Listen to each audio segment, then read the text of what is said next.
Halo, tes 1, 2, 3. Suara saya kecil atau tidak terdengar? Sudah cukup terdengar, Bapak.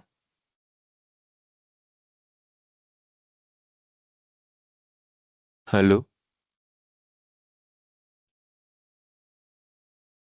Sudah terdengar, Pak.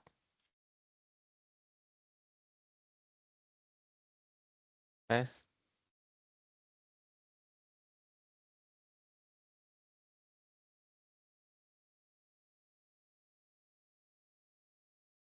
Sudah terdengar, Bapak.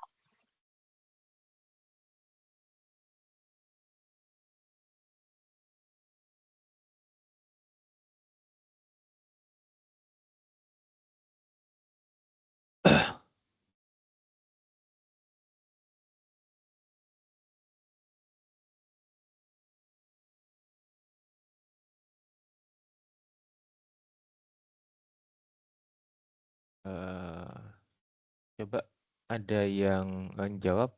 Tadi kayaknya saya kena mute. Sudah terdengar, Bapak. Oke, oh iya, Sudah ternyata terdengar, di Bapak. settingan saya yang soundnya mati. Pesertanya 32. Minggu depan kita pertemuannya offline ya, karena ada tugas juga yang harus kalian susun.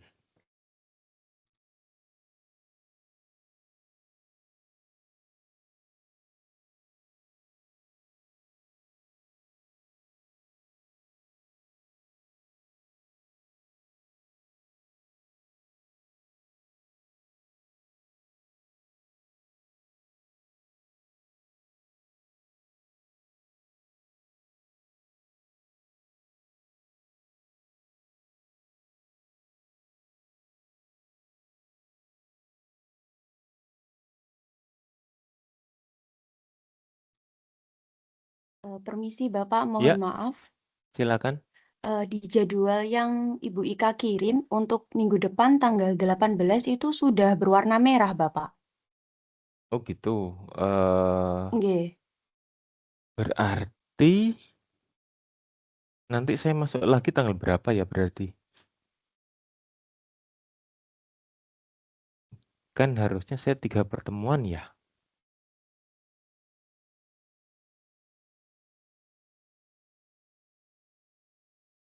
Sebentar saya tak cari jadwalnya dulu.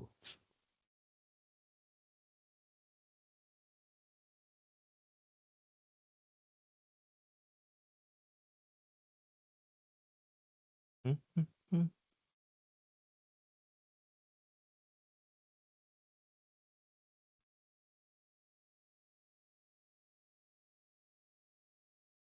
Oh, jadi tanggal 18 dan 19 ini harusnya diganti.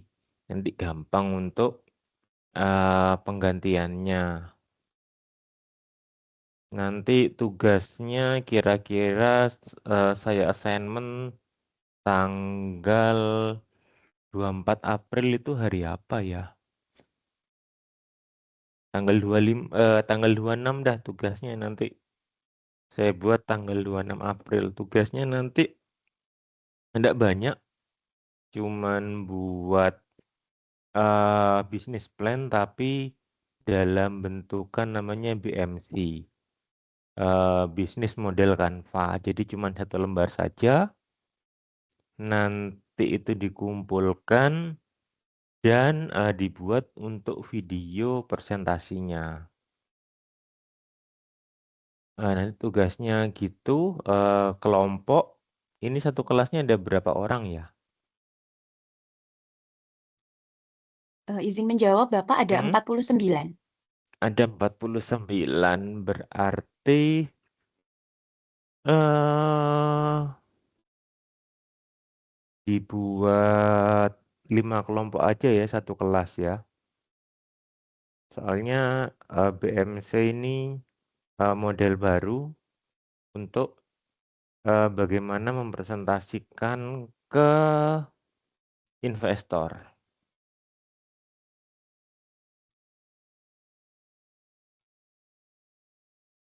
Oke, ini yang baru bergabung 41 ya.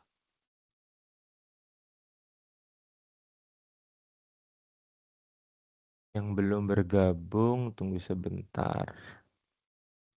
Dava belum bergabung ya.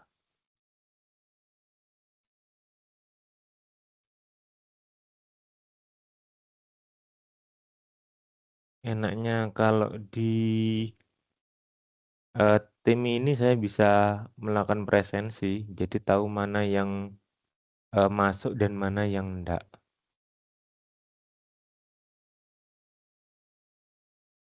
Nanti temennya yang belum bergabung disuruh segera bergabung. Kita mulai saja untuk perkuliahannya sebentar.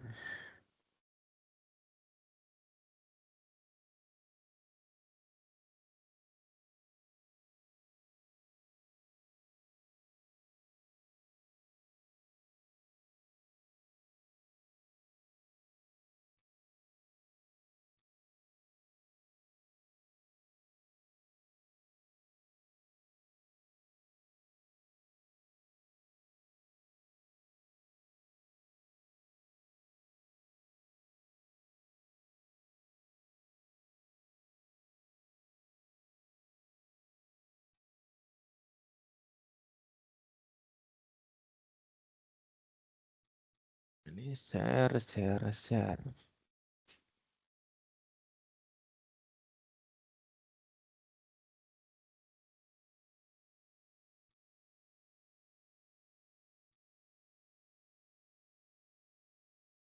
screen saya sudah terlihat.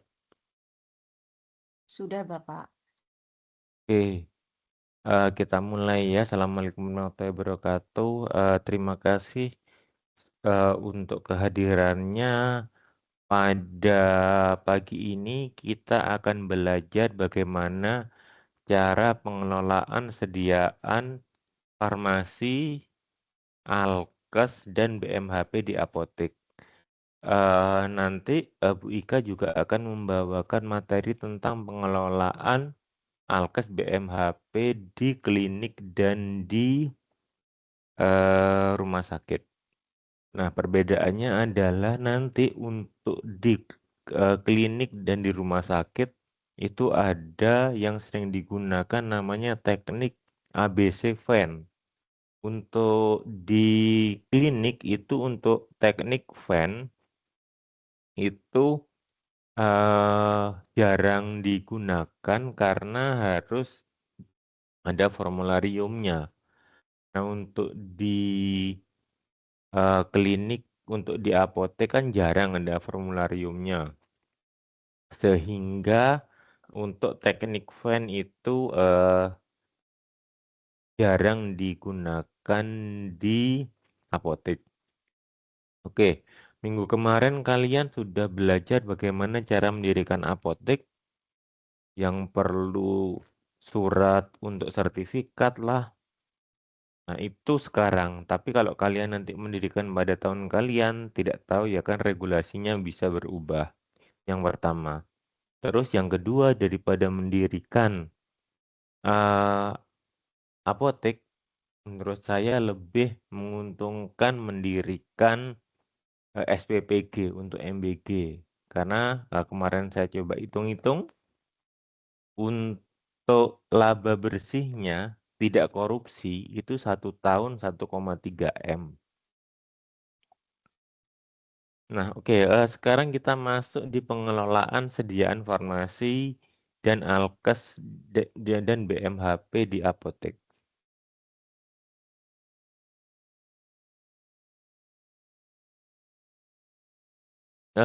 Setelah kalian menyelesaikan ini, kalian bisa mendeskripsikan bagaimana cara perencanaan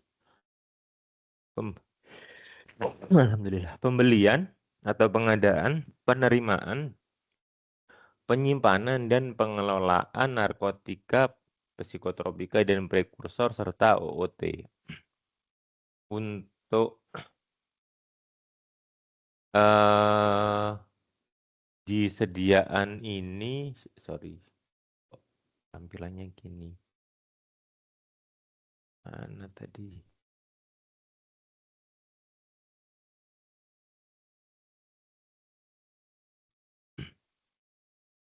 Nah, untuk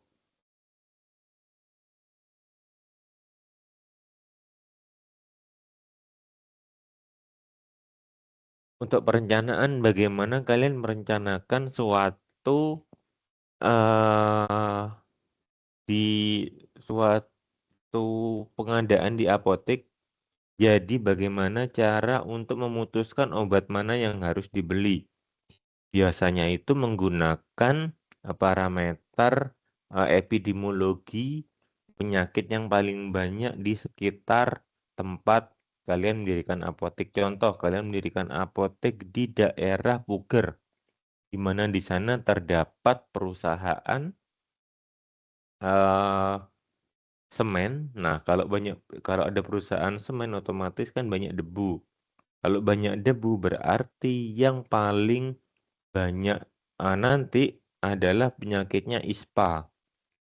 Bisa PPOK yang berhubungan dengan pernafasan. Jadi nanti obat yang harus dijadikan skala prioritas itu pada saat pengadaan awal adalah pengadaan obat-obat terkait penyakit pernafasan. Atau kalian mendirikan apotek di mana terdapat aliran sungai. Nah, biasanya untuk aliran sungai penyakitnya yang banyak itu adalah penyakit kulit, terutama apabila masyarakatnya masih banyak yang melakukan aktivitas kegiatan di sungai, mandi di sungai, dan mencuci di sungai. Nah, itu kemungkinannya seperti itu. Lalu bagaimana cara mengadakan pembelian atau pengadaan? Lalu bagaimana penerimaan barang? Lalu bagaimana penyimpanannya? Nah, untuk obat-obat tersebut kan harus disimpan. Dan tidak semua obat itu harus disimpan di lemari es. Ada obat-obat yang tidak stabil jika disimpan di lemari es. Contohnya, kalau misalkan kalian punya sediaan sirup, ketika ditaruh di lemari es nanti biasanya sirupnya akan mengkristal di sekitar lehernya. Nah, itu terindikasi bahwa gula dari sirup tersebut sudah mengendap. Implikasinya apa? Implikasinya sirupnya menjadi rasanya kurang manis. Kalau diberikan kepada anak kecil gimana? Biasanya anak kecilnya tidak mau. Itu untuk penyimpanan. Lalu ada obat-obat yang memang harus disimpan di kulkas. Contohnya sediaan probiotik. Mereknya bisa Lactobe, Elbio, dan sebagainya. Itu kan isinya bakteri. Lalu ada sediaan suppositoria. Nah, itu harus ditaruh di lemari es. Lalu bagaimana untuk pengelolaan narkotik, psikotropik, prekursor, dan OOT? Lalu setelah kalian punya obat, bagaimana cara pengelolaan dan pemusnahan obat-obat yang rusak? Lalu ada pencatatan dan ada untuk pengelolaan resep. Nah, pengelolaan dan persediaan apotek. Pengelolaan dan persediaan apotek itu mengapa penting? Karena untuk melihat apakah nanti dari kalian memilih barang-barang yang ada di apotek itu mencapai tujuannya. Untuk di apotek otomatis tujuannya adalah kalian mendapatkan keuntungan yang sebesar-besarnya. Kan tidak mungkin ya kalau misalkan kalian punya apotek terus pinginnya apotek tersebut kan rugi, kan sangat tidak mungkin sekali.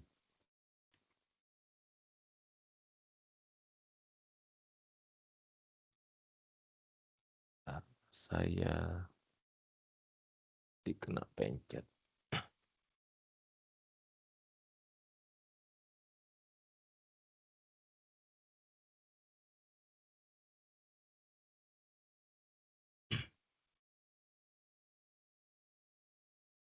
Nah, berarti karena ada hubungannya dengan persediaan, kalian nanti ada hubungannya dengan untung dan rugi.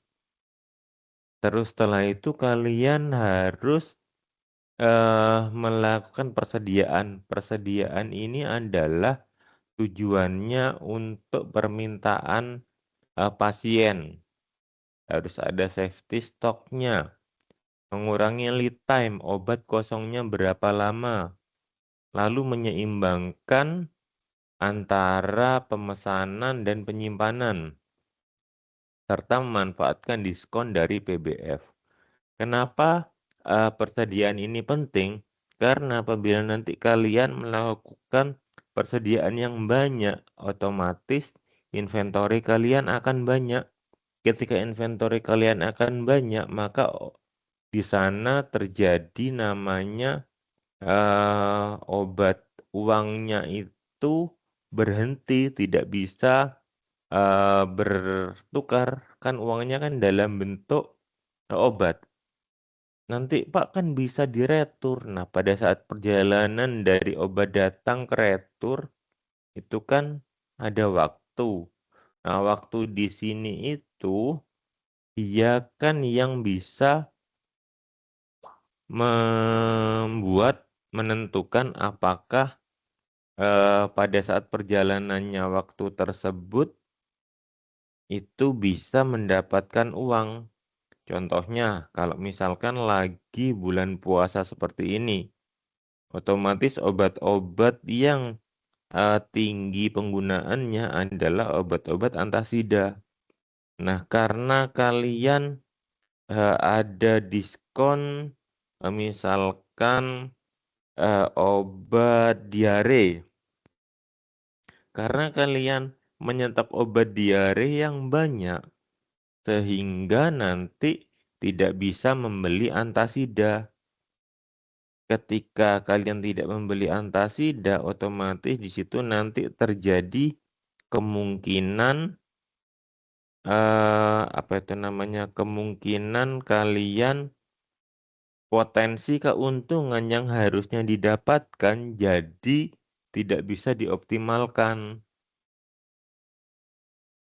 Itu contohnya. Jadi kalau misalkan harusnya itu 1 hari kalian bisa menjual 1 karton antasida, tapi karena obat kalian tersebut pada saat pengadaan itu dalam tanda kutip nyantol di obat diare, sehingga nanti harusnya yang 1 karton tersebut bisa turun menjadi setengah karton. Karena kan modalnya itu jumlahnya kan relatif sama. Untuk modal kan sangat sedikit sekali orang yang modalnya tak terbatas. Untuk modal kan biasanya terbatas. Nah, demi memanfaatkan modal yang sekecil-kecilnya dan mendapatkan keuntungan yang sebesar-besarnya, otomatis untuk persediaan tersebut harus dikendalikan. Baik itu kuantitasnya, waktunya, dan monitoringnya. Untuk pengelolaan persediaan farmasi di apotek, itu ada perencanaan, pengadaan, penyimpanan, pengelolaan obat-obat khusus. Obat-obat khusus itu bisa dari narkotik, psikotropik, dan prekursor. Lalu ada OOT, obat-obat tertentu. Ada pengelolaan dan pemusnahan obat yang rusak kadaluarsa. Dan ada pengelolaan resep. Nah, untuk perencanaan itu ada 2 metode. Yang pertama yang umum digunakan adalah metode konsumsi dan metode morbiditas. Untuk pengendalian suatu pengendalian persediaan ada VAN, ada EEQ, ada Pareto atau ABC, ada just in time. Perencanaan seperti tadi, di disesuaikan dengan kemampuan masyarakat, konsumsinya bagaimana, morbiditas masyarakat tersebut, budayanya seperti apa. Nanti dari budaya tersebut adakah masalah kesehatan yang potensi untuk muncul. Nah, untuk metode Pareto sendiri itu adalah metode mengembangkan obat. Pareto itu ABS itu kepanjangannya always better control. Untuk metode Pareto itu mengelompokkan obat dari golongan A, B, C, di mana untuk obat golongan A itu yang fast moving dan kalau bisa harganya mahal.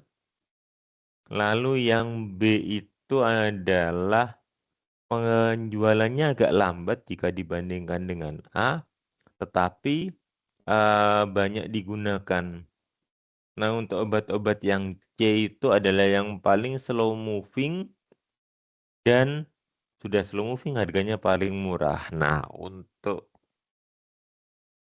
hal itu maka kita bisa lihat dari total pemakaiannya. Contoh untuk obat C jumlah itemnya itu maksimal 20%. Karena obatnya sudah murah, tidak laku. Wah, itu kan bisa mengganggu dari modal. Lalu untuk yang obat B itu di situ penjualannya ya lumayan banyak, tetapi harganya murah. Kalau yang A, yang paling banyak digunakannya dan harganya mahal. Nah itu kalau bisa harganya stok itemnya 50%. Jadi untuk kelompok A itu mencari penurunan yang besar, penyimpanannya harus diperhatikan, dan harus dilakukan pencatatan ekstra ketika ini bisa karena kalau A itu harus selalu ada. Lalu untuk yang kelompok B cukup dengan kartu stok dan tidak perlu dipantau secara ketat. Kalau misalnya kalian menggunakan program, nanti di pin di skala yang lain. Lalu untuk kelompok C itu cukup dikontrol dengan waktu tertentu saja. Nah, caranya gimana? Yang pertama kalian harus membuat daftar obat disertai harga satuannya. Dan metode ini bisa digunakan setelah kalian membuka dalam jangka waktu tertentu, misal 1 tahun. Lalu dikalikan harga dan jumlah kebutuhan. Lalu dihitung persentase pemakaian dari item obat dan didapatkan persentase dari nilai pemakaiannya. Lalu setelah itu obatnya diurutkan berdasarkan persentase nilai pemakaian yang paling tinggi dan nanti dihitung persentase kumulatifnya. Setelah itu baru diklasifikasikan menjadi A, B, dan C. Nah ini contoh obatnya. Ada paracetamol, amoxicillin, cetirizine, metformin, omeprazole, ibuprofen, simvastatin, ranitidin, vitamin C, dan losartan. Ini harga satuannya. Ini dalam jangka waktu 1 tahun. Nah, jadi kalian harus menghitung harga 1 tahunnya, lalu menghitung berdasarkan ABC-nya. Saya berikan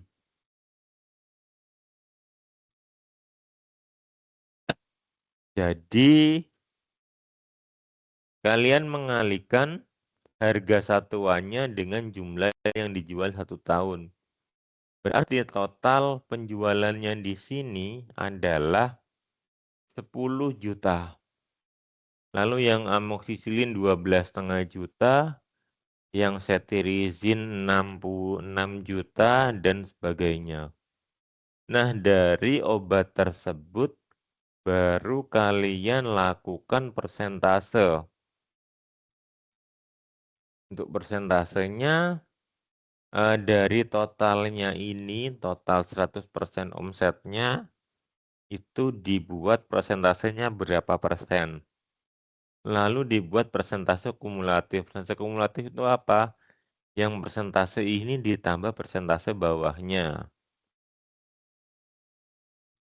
Sampai jumlahnya nanti 100%. Nah, dari situ kalian harus menentukan yang persen A itu adalah 80% pertama, yang B itu adalah 15% berikutnya, dan yang C adalah yang terakhir. Nah, untuk peringkat 1 sampai 7, 1, 2, 3, 4, 5, 6, 7. Nah, di sini sebelumnya kalian sort dulu ya. Untuk persentasenya ini dipilih dari persentase yang tinggi sampai ke rendah. Nah, setelah itu persentasenya 60%. Berarti kalau 60% di sini, 80% berarti nanti sampai di ranitidin. Jadi nanti obat-obat yang golongan A itu adalah amoksisilin sampai ranitidin. Lalu yang kelompok B itu persentasenya kumulatif 80 sampai 95%. Sini 85 sampai 90%.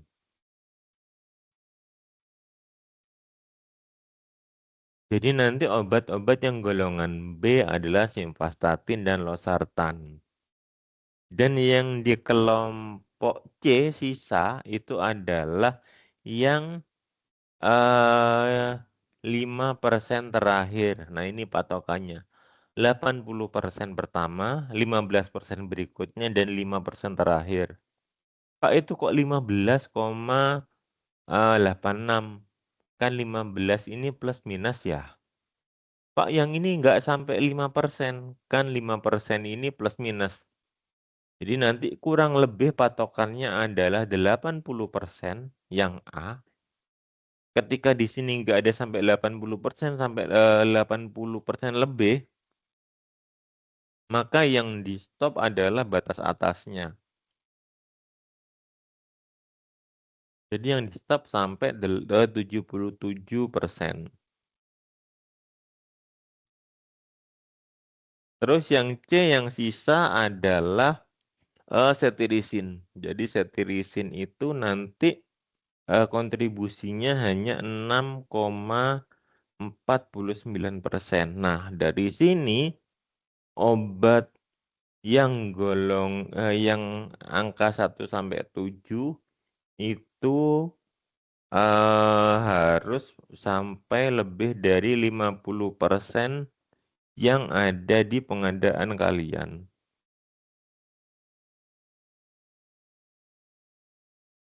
Oke ya, sampai sini bisa dipahami untuk analisa ABC. Silakan apabila ada yang mau ditanyakan. Ada. Halo guys. Permisi Bapak, izin Ya, bertanya. silakan. Baik Bapak, terima kasih atas waktunya. Perkenalkan nama saya Akbar Robi Nugroho dengan NIM 23123. Bapak izin bertanya mengenai analisa ABC ini. Kan berarti kalau saya lihat itu berarti itu baru bisa dianalisis ketika apotek tersebut sudah berjalan kurang lebih 1 tahun ya Bapak. Jadi kalau semisal masih berencana ingin membangun dari first step itu berarti apakah semua stoknya itu diperbanyak semua begitu atau bisa minta bantuan misalkan kerjasama informasi sama apotek lain, apa begitu ya Bapak? Terima kasih. Oke, terima kasih untuk pertanyaannya. Nah, biasanya kalau informasi dari apotek lain itu tidak keluar karena apotek tersebut kan menganggap apoteknya itu saingan kita, sehingga itu tidak mungkin keluar. Untuk awal pembukaan itu biasanya yang dipersiapkan adalah berdasarkan ini morbiditasnya. Kira-kira dari pola yang ada di sana itu ada masalah kesehatan apa. Nanti tidak harus 1 tahun, kamu bisa melakukan analisa ABC dalam jangka waktu 1 bulan. Salah 1 bulan kamu ranking ABC. Terus bulan kedua kamu ranking ABC, bulan ketiga kamu ranking ABC. Sehingga nanti pada tahun berikutnya, pada bulan yang sama itu biasanya untuk penyakitnya itu sama. Jadi pada tiap-tiap bulan ABC-nya bisa berubah. Nanti kalau mau ngitung yang besarnya itu bisa digunakan di dalam jangka waktu 1 tahun. Seperti itu. Untuk pengadaan awal biasanya jumlahnya itu dalam jumlah yang terkecil untuk pengadaannya. Misal, belinya 1 box semua. Nah, setelah kita beli 1 box semua berdasarkan morbiditas yang ada di sana, nanti dari sana baru kalian bisa meranking mana yang bisa yang paling sesuai dengan metode kalian. Seperti itu Akbar? Bisa dipahami? Bisa Bapak, terima kasih Bapak. Oke. Selanjutnya ada metode namanya metode VEN. Vital, esensial, dan non-esensial. Vital itu yang harus ada. E itu esensial untuk yang penting digunakan, untuk yang N yang kurang penting. Diadakan untuk penunjang kelengkapan saja. Nah, di apotek itu sulit menggunakan VEN karena biasanya pasien berasal dari dokter berbeda-beda, sehingga sulit diproduksi. Selain itu, tidak ada formularium di apotek. Nah, untuk metode VEN ini bisa kalian tetapkan apabila apoteknya itu mempunyai kerjasama dengan dokter praktek. Kalau misalnya kalian mau membuka apotek mulai dari sekarang, carilah relasi dengan anak FK. Nanti kalian itu bisa kerjasama dengan anak FK tersebut. Kerjasamanya gimana? Kalian nanti menyediakan tempat tidur, bed, lalu meja dan kursi. Nanti dokternya berpraktek di apotek kalian. Dibuat 1 sekat ruangan. Kan sekat sekarang kan tidak perlu mahal-mahal ya. Bisa pakai partisi. Partisinya pun bahannya juga bisa dari kalsibot, kan kalsibot itu lumayan murah kan. Nanti untuk kerangkanya kalian bisa gunakan galvalum. Galvalumnya nggak harus yang bagus-bagus, galvalum yang reject pun bisa karena kan tidak menyangga beban gentang yang cukup lama. Nah, nanti perjanjiannya adalah teman kalian yang di apotek tersebut itu tidak usah membayar apapun ke kalian. Tetapi nanti resep dari dokter tersebut itu harus masuk ke apotek kalian. Nah, nanti tinggal di list dokter tersebut pakai obat apa saja. Nah, itu kalian bisa menggunakan metode Venn. Lalu ada gabungan namanya metode ABC Venn. Nah, untuk ABC Venn ini digunakan berdasarkan persen pengelompokannya. Jadi ada vital A yang harus ada A, esensial A, dan ada non-esensial A. Digunakan bila dana yang tersedia itu terbatas, sehingga harus ada optimalisasi mana yang harus diadakan. Ini contohnya, biasanya Venn ini ada di rumah sakit, nanti akan dijelaskan lebih lanjut oleh Bu Ika. Jadi ada obat efedrin, amoksisilin, glukosamin. Nah, berdasarkan metode tersebut, manakah yang sebaiknya itu dicoret dari diprioritaskan? Kalau yang diprioritaskan itu harus masuk di daerah A. Nah, di sini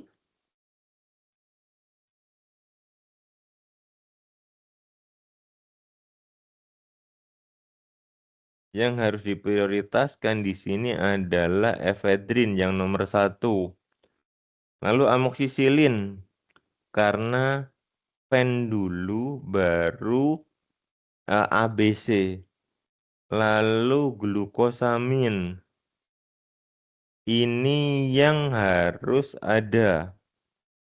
Lalu dari pengadaan tersebut yang harus dicoret adalah yang golongan C dan tidak esensial. Contohnya vitamin E. Nah, itu bisa kalian tidak diadakan dulu. Kalaupun diadakan hanya terbatas, tidak perlu pengadaan yang banyak. Oke, itu untuk metode Venn. Lalu selanjutnya ada metode EOQ. EOQ itu adalah menetapkan jumlah order dengan mempertimbangkan biaya order dan biaya penyimpanan. Untuk metode EOQ itu diterapkan apabila obat itu harganya tidak fluktuatif. Terus nilai inflasinya mempengaruhi bunga banknya itu tidak cukup tinggi. Lalu metode ini sebaiknya digunakan di golongan obat fast moving. Untuk perencanaannya dalam 4-6 bulan ke depan.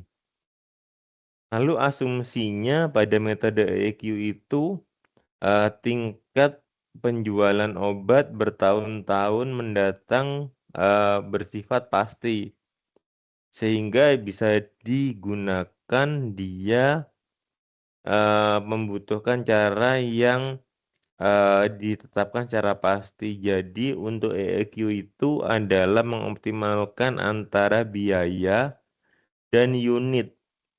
Nanti di sini kalian bisa mencari titik tengahnya. Bagaimana yang unitnya itu biayanya itu minimal, tapi unitnya paling banyak. Untuk metode ini harus mempertimbangkan biaya penyimpanan, CC, lalu biaya pemesanan, dan yang terakhir total biaya antara dan kuantitas pemesanan. Lalu selanjutnya ada metode JIT, itu bisa perwujudan kemitraan dari perusahaan, industri farmasi, rumah sakit, dan para supplier. Metode ini biasanya digunakan order di tempat yang lain. Atau kalau misalkan bahasa umumnya di apotek nempel. Jadi kalau misalkan kalian sisa obatnya itu tinggal 1 atau 2 strip. Tapi untuk tanggalnya pengadaan masih 2 atau 3 hari ke depan. Nah, dari situ kalian bisa prediksi nih obat ini untuk 1 stripnya itu untuk 2 hari tersebut akan habis berapa strip. Misalkan habisnya 3 strip. Ya sudah, nanti beli 3 strip di tempat lain, nempel, sehingga nanti kalian bisa tetap melakukan pengadaan obat tersebut dengan tidak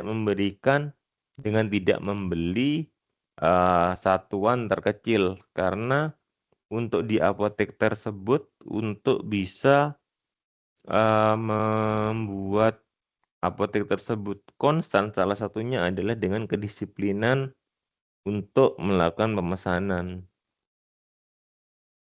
Nah, pada sistem ini didukung dengan keteraturan atau defektanya obat dan perhitungan safety stock agar tidak mendukung sistem pengelolaan obat. Jadi kalian harus menentukan safety stock kalian itu untuk obat tersebut berapa. Misal dari obat tersebut itu dalam jangka waktu 1 minggu itu habis 3 box. Berarti ketika nanti obat tersebut tersisa 1 box, kalian harus mendatangkan 2 box lainnya. Sehingga nanti bisa terjadi kontinuitas dari pengadaannya tersebut. Nah, lalu pengadaan itu adalah upaya yang dilakukan untuk memenuhi operasional yang telah ditetapkan oleh perencanaan. Untuk pengadaannya harus di jalur resmi untuk menjamin kualitas sediaan farmasi. Jalur resmi itu apa? Ada distributor, ada subdistributor. Itu yang jalur resmi. Kalau jalur yang tidak resmi apa? Misalkan ada yang bilang bahwa obatnya mengambil, kalau di Indonesia yang terkenal itu Pasar Pramuka. Nah, di Pasar Pramuka itu di sana banyak obat-obatan yang dalam tanda kutip tidak bisa dipertanggungjawabkan untuk keasliannya. Lalu kriterianya apa? Yang pertama, jenis dan jumlah harus disesuaikan. Terus kondisi keuangan, kategori barangnya masuk fast moving atau slow moving. Seperti tadi, masuk ke kriteria A, B, atau C. Lalu mencari sumber yang resmi dengan kondisi yang paling menguntungkan. Jadi kalau nanti kalian pesan di distributor itu banyak diskon yang bisa diperoleh. Contohnya, diskon dari PBF. Diskon dari PBF itu bisa 2-5% dari obat. Lalu ada diskon dari sales. Untuk diskon dari sales itu kalau kalian pinter melobinya bisa sampai dapat 2% sampai 5% dari harga barangnya tersebut. Nah, untuk diskonnya itu kalian bisa ambil atau nanti diskonnya tersebut kalian untuk diputar lagi di pembeliannya, sehingga nanti barang dari kalian itu bisa harganya lebih rendah dari apotek yang lain. Kalau misalkan kalian beli obat ada HET-nya, kalau misalkan beli obat itu harganya mepet HET atau HET, itu keuntungannya sekitar 20-25%. Kalau misalkan beli di apotek harganya jauh dari BEP, nanti margin apoteknya itu antara 10-15%. Lalu ada pemilihan PBF atau supplier dan menjadikan PBF sebagai gudang dari apotek. Biasanya ada pesan dulu barangnya, tapi sudah dibayar, tapi barangnya masih tetap di sana, itu biasanya bisa titip barang. Nah, untuk tahap-tahap pengadaannya, yang pertama kalian harus meninjau jenis perbekalan kefarmasiannya, lalu menyesuaikan dana kalian berapa. Lalu metode pengadaannya itu harus sesuai. Lalu memilih supplier yang cocok dari segi ekonomi. Lead time-nya singkat, harganya murah, dan servisnya baik. Lalu dari segi farmasetis, kualitas barangnya baik. Lalu membuat surat perjanjian kontrak atau SP sesuai dengan metode yang digunakan. Dan ada pengecekan proses pengadaan, lalu ada penerimaan barang yang dipesan. Untuk pengadaan itu ada 3. Yang pertama ada COD, seperti yang kalian sering lakukan COD. Jadi barangnya datang langsung dibayar. Untuk obat pengadaan awal, untuk apotek baru biasanya menggunakan COD. Lalu ada cash lunak, jadi pembayarannya itu dalam jangka waktu 1-2 minggu sesudah barangnya datang. Jadi barangnya datang dulu, diputar 1-2 minggu, itu bisa dijual. Atau dengan faktur kredit, itu biasanya perjanjiannya lebih dari 2 minggu, bisa 20 hari. Nah, untuk pola pengadaannya, ada pengadaan yang berencana, bisa rencana yang disusun, lalu pengadaan dalam jumlah waktu yang terbatas, tadi yang just in time. Lalu pengadaan secara spekulatif dalam waktu-waktu tertentu. Contoh, ada penyakit baru yang langsung booming misalkan, atau ada KLB. Nah, itu kalian bisa mengadakan obat tersebut dalam jangka waktu tertentu itu saja, sehingga nanti kalian bisa mendapatkan keuntungan yang sangat banyak.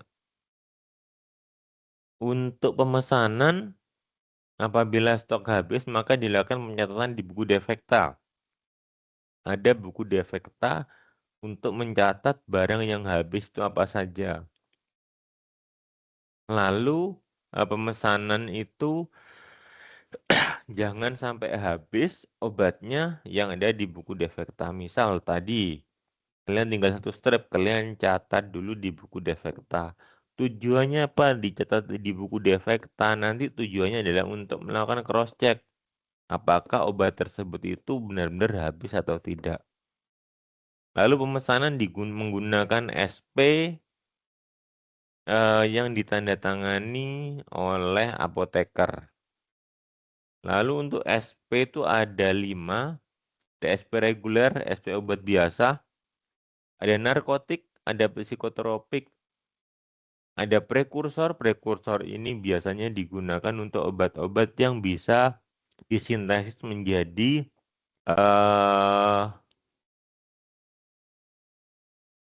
bisa disintesis menjadi narkotik maupun psikotropik.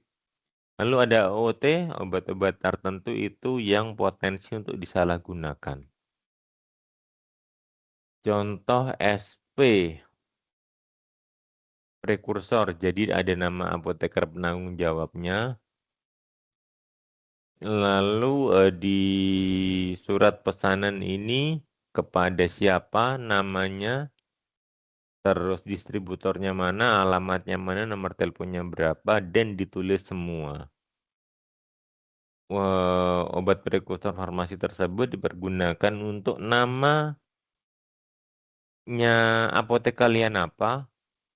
Misalkan apotek Maju Tak Gentar. Nah, itu ini dicoret yang lain. Jadi kalian gunakan untuk apotek saja. Alamat sarananya siapa, kotanya di mana, tanggal, dan ditulis nama kalian dengan bawahnya nomor SIPA.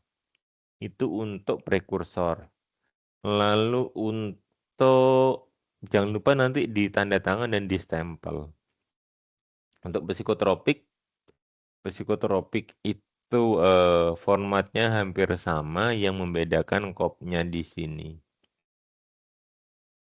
Di sini kalian harus tahu zat aktifnya yang prekursor apa, kalau yang di sini zat aktifnya yang psikotropiknya apa. Bentuk sediaannya berapa, kekuatannya berapa. Misal mengandung pseudoephedrine 5 mg, nah itu di sini. Satuannya berapa, jumlahnya berapa. Nah itu yang harus dituliskan di surat pesanan. Nah, lalu ada surat pesanan untuk narkotik. Untuk surat pesanan narkotik ada namanya siapa sebagai apoteker penanggung jawab, lalu di distributor mana. Untuk narkotik itu dilayani oleh apotek kimia, distributor kimia farma. Nah, lalu ada nama obatnya, ada zat aktifnya, ada bentuk satuannya, ada jumlahnya, ada keterangannya. Contoh, dari obat di sini mana yang masuk narkotik? Ada yang tahu? MST, Valisan B, hidrokortison, amitriptilin, dan Rinovet. Mana yang masuk narkotik? Siapa yang bisa jawab? Halo? Guys.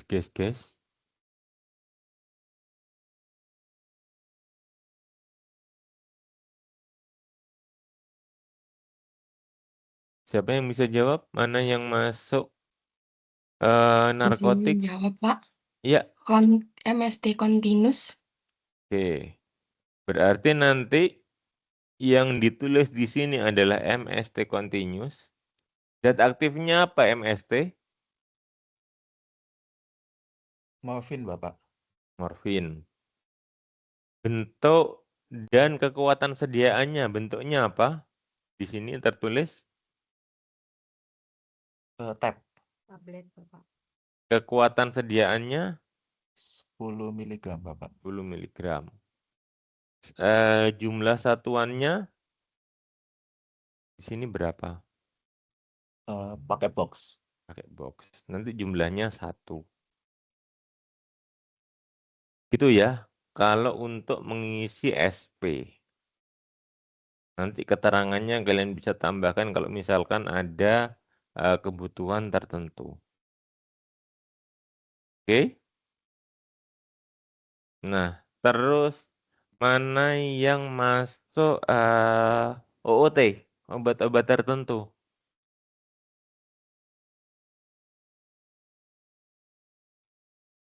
Ada di sini.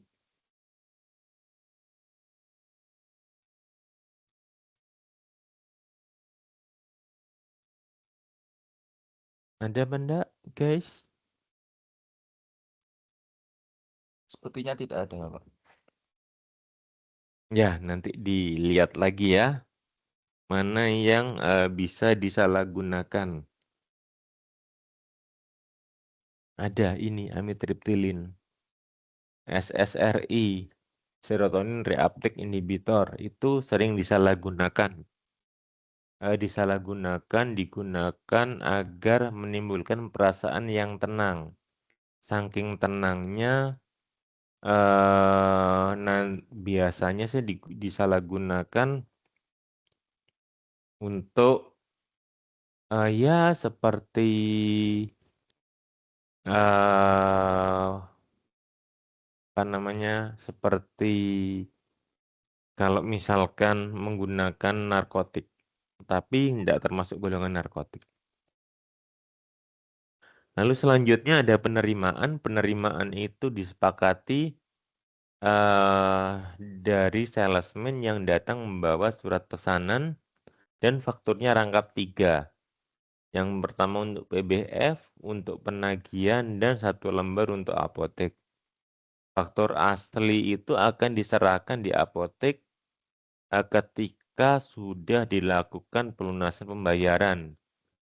Kalau belum, biasanya mendapatkan faktur yang warnanya biru, itu cetak karbon. Lalu untuk faktur apotek itu biasanya berisikan jumlah barang, harganya, kalau ada diskonnya, tanggal kadaluarsa, dan tanggal jatuh tempo untuk pelunasannya. Lalu pada jenis barang itu harus dilakukan pengecekan yang sama dengan barang yang ada di faktur tersebut, termasuk adanya nomor batch. Setelah selesai nanti ditandatangani apoteker atau TTK dan memberikan cap untuk apotek tersebut. Nah, ini contohnya faktur. Ada nomor fakturnya.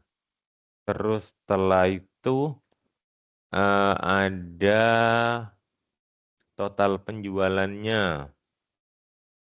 Ada potongan penjualannya. Kalau cash kalian mendapatkan potongan seperti ini. Lalu ada jumlah tagihannya. Lalu di sini ada tanggal jatuh temponya. Lalu ada nama barangnya, ada nomor batch-nya, ada expired date-nya. Nanti ketika kalian barangnya datang yang harus dicek itu kode barang atau nama barang, nomor batch, expired date, dan datangnya harus sesuai.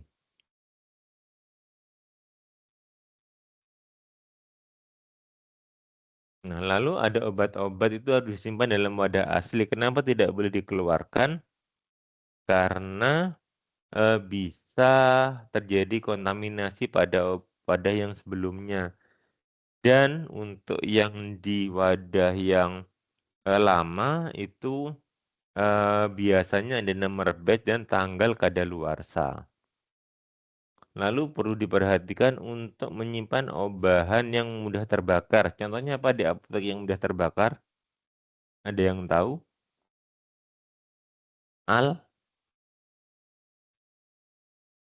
Apa yang biasanya untuk antiseptik? Alkohol. Alkohol. Terus ada obat-obatan yang perlu penyimpanan khusus. Lalu ada lemari narkotik. Kalian sudah tahu lemari narkotik desainnya seperti apa. Lalu untuk penataannya bisa berdasarkan kelas terapi, kemudian alfabetis. Jadi misalkan obat yang anti hipertensi dijadikan 1. Atau obat yang seperti apa dijadikan 1. Kalau raknya kalian terbatas, kalian bisa menggunakan alfabetis. Jadi antara A sampai Z diurutkan obatnya. Lalu bisa menggunakan sistem FIFO, first in, first out. Jadi kan kalian waktu pertama kali menerima di sini ada tanggal datangnya berapa. Nah, di sini. Nanti dari kalian tanggalnya ini datangnya tanggal berapa, ini yang ditaruh di bagian bawah. Yang untuk yang sudah ada itu ditaruh di bagian atas. Sehingga nanti yang diambil terlebih dahulu adalah yang first out.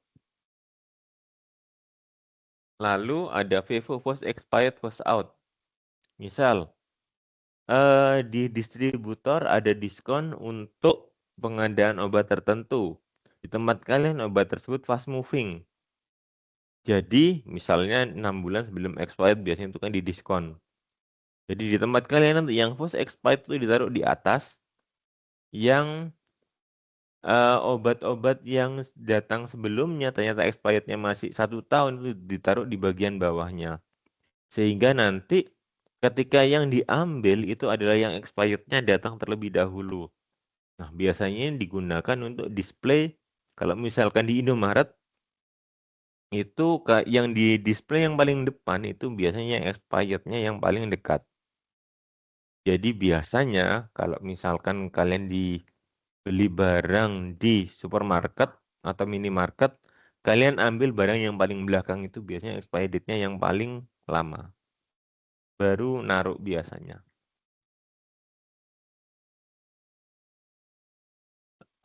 Ini untuk rak penyimpanan contohnya, ini bisa ditaruh di lemari es. Ini ada lemari narkotik dan psikotropik. Ini lemari psikotropiknya. Lalu untuk obat-obat yang namanya hampir mirip, diberikan label LASA. Di sini ada labelnya. Dan ada obat-obat high alert. Biasanya larutan elektrolit dengan konsentrasi yang tinggi. Nah, itu perlu diberi label high alert. Nah, kan seperti ini raknya. Jadi kalian bisa yang bagian paling bawah itu yang kalau pakai yang first in first out, yang bagian yang paling bawah adalah yang obat yang dia datangnya lebih apa namanya, yang datangnya lebih dulu. Jadi yang yang ditaruh di bagian atasnya yang terlebih dahulu, sehingga yang paling bawah itu expired date-nya masih lama. Lalu pengelolaan narkotik, SP-nya khusus untuk distributor kimia farma, SP-nya 5 rangkap untuk arsip dan 4 lainnya untuk KF, Dinkes, Balai POM. Terus untuk psikotropik itu untuk narkotik itu 1 SP hanya untuk 1 narkotik. Kalau misalkan ada apabila yang dipesan itu berbeda, maka kekuatan tetap harus SP-nya terpisah. Lalu metode pembayarannya biasanya COD. Nah, untuk narkotik itu harus diberi lemari khusus dan harus dikunci. Nanti kalau misalnya kalian menangani resep narkotik, harus tidak ada iternya, itu nggak boleh ada tulisan iter. Kalau ada tulisan iter berarti tidak boleh dilayani, artinya resep tersebut palsu. Pasien boleh meminta kopi resep dan untuk kopi resepnya harus ditulis date, daturnya berapa, maka yang sudah date tidak dilayani. Untuk narkotik itu harus dicatat di buku register dan penyimpanannya resepnya harus dipisah. Nanti pelaporannya itu sebelum tanggal 10 di dinas ya, melalui aplikasi Sipnap. Nanti untuk yang narkotik yang kadaluarsa dimusnahkan dan dibuat berita acaranya dan dilaporkan ke Dinas Kesehatan atau kabupaten kota. Contoh narkotik untuk keperluan medis, contohnya ada kodein. Kodein itu biasanya digunakan untuk obat kering. Itu tadi MST biasanya digunakan untuk pasien yang dia mengalami nyeri hebat, biasanya pasca operasi.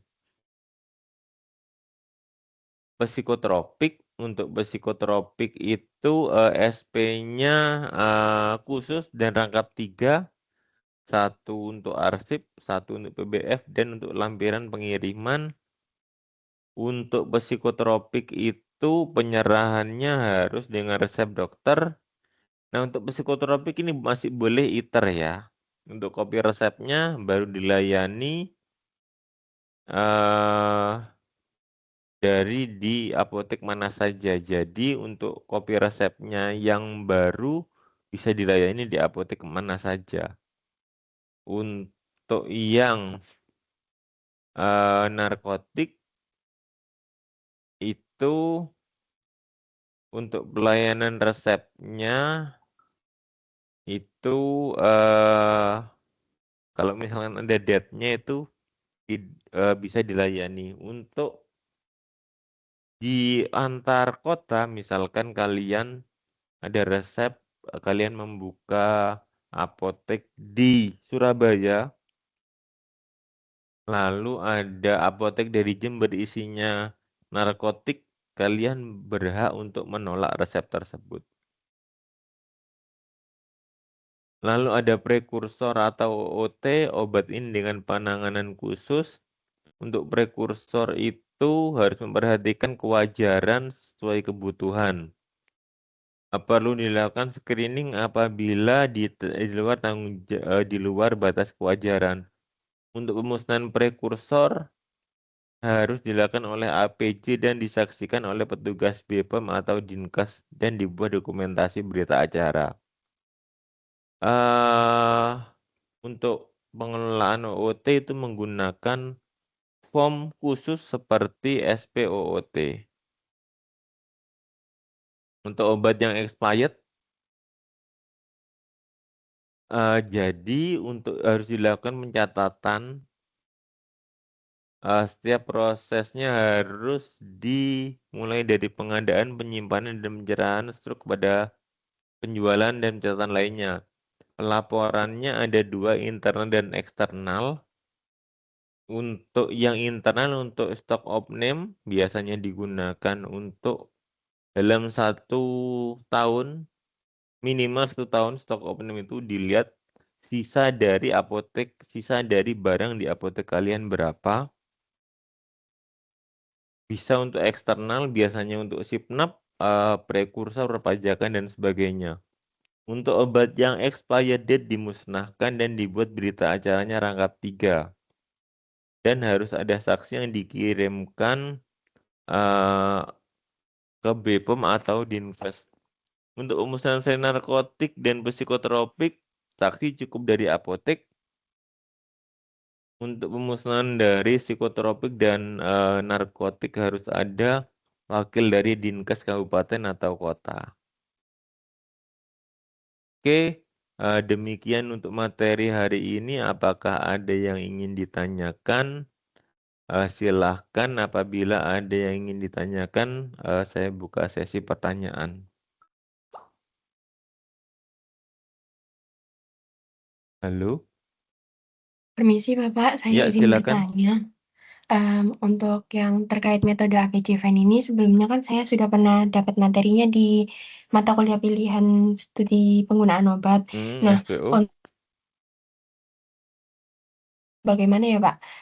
Misalnya golongan A dengan yang vital, golongan A esensial. Nah, setelah dari A, V, dan A, E ini itu loncat ke BV. Seperti itu atau bagaimana Pak? Urutannya soalnya waktu itu sempat dapat tugas, nah dari kami sendiri itu kayak kebingungan masalah urutan prioritasnya ini, seperti itu. Oke, untuk yang paling kalau berdasarkan teorinya ya dan yang praktek di lapangan, untuk yang paling prioritas itu yang pertama itu berdasarkan vitalnya dulu. Vital kan dia harus ada, V-nya dulu yang dicari. Nanti dari vitalnya tersebut baru ABC. ABC itu keuntungannya berapa? Nah, tadi contohnya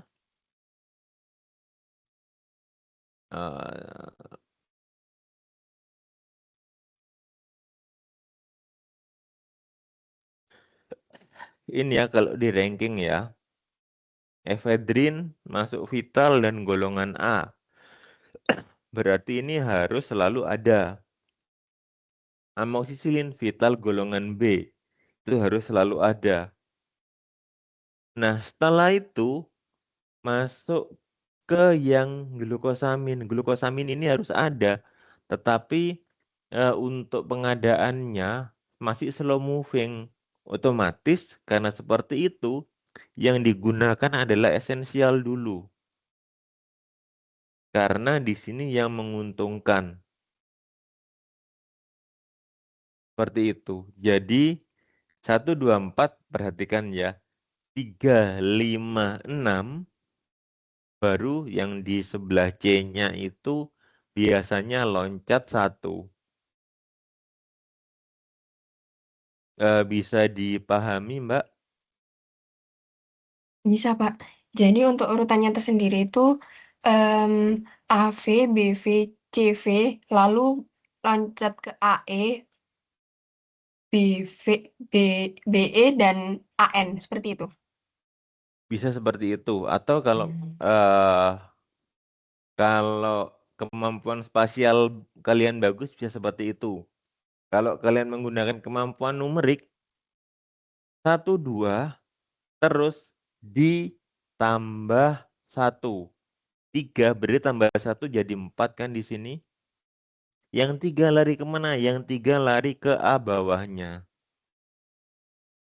Seperti itu. Kalau misalkan kalian kemampuan numeriknya sangat bagus.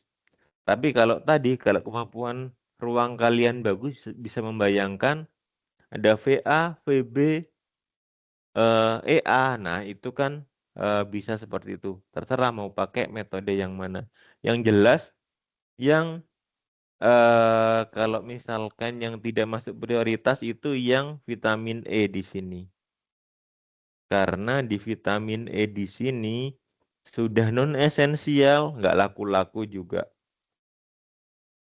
Seperti itu bisa dipahami ya. Bisa, Bapak. Terima kasih. Oke, yang lain ada yang mau ditanyakan lagi? Ini kuliahnya sampai jam? Sampai pukul 9, Bapak. Oh, sudah habis ternyata. Oke. Oke, setelahnya ada kuliah lagi? Masih nanti pukul 11.50. Oke, Saya izin bertanya, Bapak. iya silakan. Berarti untuk perkuliahan minggu depan itu kan tanggal merah itu mau tetap dilaksanakan di hari itu atau nanti akan ada penggantian jadwal nggih, Bapak? Kalian maunya gimana? Tetap di tanggal itu atau diganti jadwalnya? Kalau diganti itu kemungkinan setelah Lebaran atau minggu-minggu ini nggih, Bapak? Ya, terserah kalian bisanya kapan. Oh, baik, nanti kami diskusikan terlebih dahulu nggih, Pak. Iya. Kemudian untuk pembagian untuk yang tugas itu kan nanti kelompok nggih, Bapak. Untuk pembagian Bebas, kelompoknya bebas. bebas. Oh, nggih. Baik, Bapak. Bebas. Terima kasih. Ya. Oke, ada lagi yang mau didiskusikan, guys? Bisa dipahami ya? Halo. Bisa, Bapak. Oke. Oke, kalau bisa dipahami nanti materinya saya taruh di pertemuan ini. Terima kasih atas perhatiannya. Saya akhiri. Assalamualaikum warahmatullahi wabarakatuh. Waalaikumsalam warahmatullahi wabarakatuh. Terima kasih, Bapak. Terima kasih, Bapak. Waalaikumsalam warahmatullahi wabarakatuh. Terima kasih, Bapak.